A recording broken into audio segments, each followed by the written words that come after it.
Hello කොහොමද ඔයාලට මේ මොනවාද මේ කරි එක අද මම බණ්ඩක්ක ටිකක් හැදුවා කිරට එන්නකෝ ඔයාලත් මේක කරන හැටි බලන්න ඒක හරිම රසයි ඉස්සෙල්ලා මම බණ්ඩක්ක ටිකක් සෝදලා අරගෙන කෑලි වලට කපා ගත්තා ඒක දිග අතර දිග කෑලි වෙන්න තමයි මම කපා ගත්තේ දිග අතට කපාගෙන ඒකට අවශ්‍ය දේවල් ටික දාලා අද මම මේක හදන්නේ මිටි කිරි මිටක් දාලා මඩේ තැවලුවා වගේ මම බණ්ඩක්ක ටික කපාගෙන ඉවරයි මම දැන් ඒකට ඕන අමු මිරිස් කරලක් කපා ගත්තා ලුණු ටිකක් කපා ගත්තා ඊට මම දාන්නේ තක්කාලි කෑල්ලකුත් මම කපා ගත්තා ඒ කපාගත්තු දේවල් ටික ඔක්කොම මම බණ්ඩක්ක එකට දා ගන්නවා ටික මම ඒකට කහ කුඩු ටිකක් දා ගන්නවා මිරිස් කුඩු ටිකකුත් දා ගන්නවා අමු තුන පහ කුඩු ටිකකුත් දා ගන්නවා කුරුඳු කුඩු ටිකකුත් දා ගන්නවා ටික මම ඒකට ලුණුත් එකතු කරගන්නවා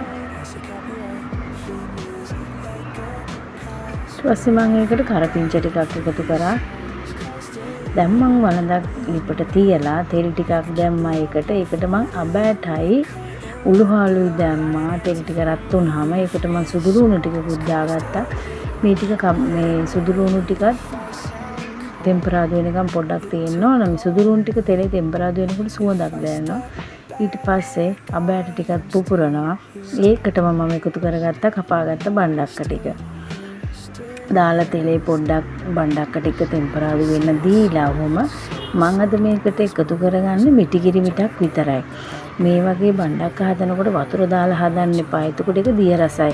මිටි කිරි ටිකක් දාලා ඒකත් පොඩ්ඩක් දාලා මේක වහලා තියන්න මේක ලස්සනට තැම්බෙනවා. මේක එතකොට හරිම රසයි.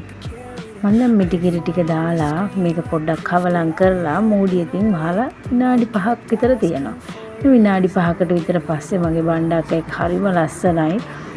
මාර රසයි මේක. හදලා බලන්නකෝ ඔයාලත්. මගේ channel එකත් එක්ක එකතු වෙලා ඉන්න ඔයාලට ගොඩාක්ම ස්තුතියි. මගේ වීඩියෝස් නරඹන්න. මට මේක යටින් කමෙන්ට් එකක් දාගෙන යන්න. මේ කෑම හරි රසයි. හදලා බලන්න. හදලා බලලා ඔයාලගේ අත්දැකීමුත් මගේ වීඩියෝ එක යටින් කමෙන්ට් කරන්න. ඔයාලා හැමෝටම ගොඩක් ආදරෙයි.